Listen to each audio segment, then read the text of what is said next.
Do you want a more attentive, creative, and articulate child? If you answered yes, then guess what? You need to assign your child homework. Okay, so the first step to getting your child on board with doing homework is you need to take that tablet away. Yes, and you. Get rid of that tablet. Your child does not need a tablet Monday through Friday. And that's the rule in my household. On the weekends, I will allow you some time to watch your shows, but Monday through Friday, you need to be focused on your schoolwork. So no tablet. The next thing I do is I pre-plan his lessons for the week. So on a Sunday afternoon or whatever, your choice. But typically on Sunday, I'll go ahead and I'll pull out a few of his workbooks. And if I hear or I see that he needs more practice with certain things, I'll focus on those pages of the workbook. So for instance, right now he has issues with writing out the number 5. Like he knows what it's supposed to look like, but like his little hands and his brain just aren't coordinated right now.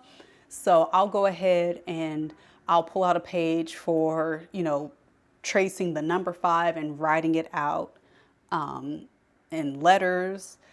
I also like to have like a mix of fun stuff. So like a colorful page, like maybe some coloring. 3 pages max, especially if he does like back and front. That's like a lot of homework, I feel. And so while I'm working on preparing dinner, I can help him with his homework. So he gets that crucial practice in, and I feel that it reflects in the quality of his attention span at school and also with his writing and math in the classroom.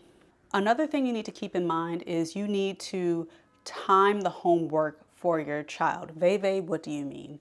What I mean is you need to find the most appropriate time in the afternoon for your child to do their homework. So some kids, when they come home, they want a snack and they can't focus without food. In my case, my kid is pretty energetic when he gets home. So typically I'll have him take off his shoes, his coat.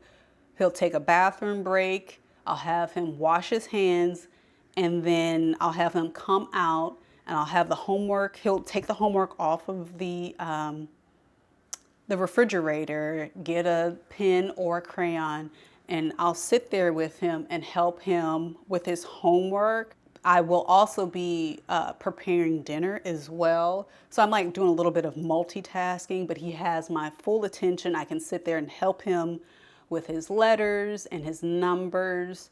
And personally, for me, I find that he's really, really into it. So yeah, I focus on the key skills. So if I notice that he's having trouble with something, writing the letter 5 or his first or last name, those are the skills that we will work on for the week.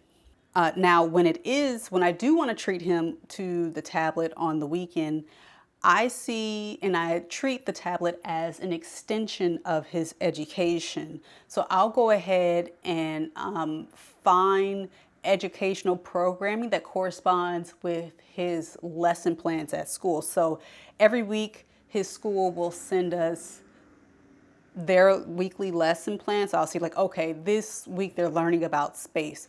So I will go on the tablet and I will find a couple of videos about space or astronauts or the planets, whatever. He has to watch at least one video that corresponds with his weekly lesson at school. So I use the tablet as an extension of his education. It's not just for entertainment.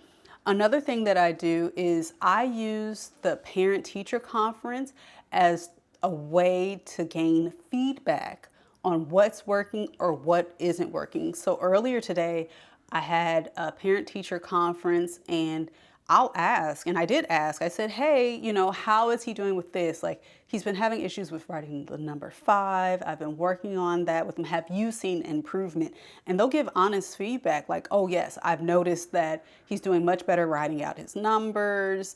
He can write his first name perfectly, but I've noticed that sometimes he forgets how to spell his last name. So I'll think to myself like, okay, well, that's something that I will work on with them. So those parent-teacher conferences aren't just there for them to tell you whether your kid is good or not, but it's also feedback for you whether or not the efforts you're putting in and helping to educate your child are going well, or if you need to pivot or refocus on another skill to help your child. So the final thing that I want to say is that it's up to us as parents to help our kids learn how to read and write and count. That's our responsibility. It's not the responsibility of the school.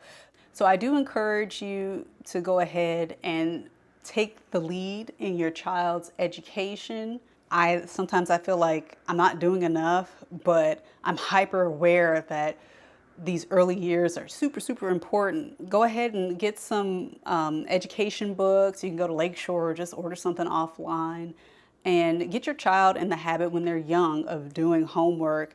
It strengthens their skills. It helps them with their language, and really like socially it helps because they're able to they're able to converse with their friends and make more friends because they can speak and they can read and they can write, and it's amazing and all the things. So I do promote giving young children homework.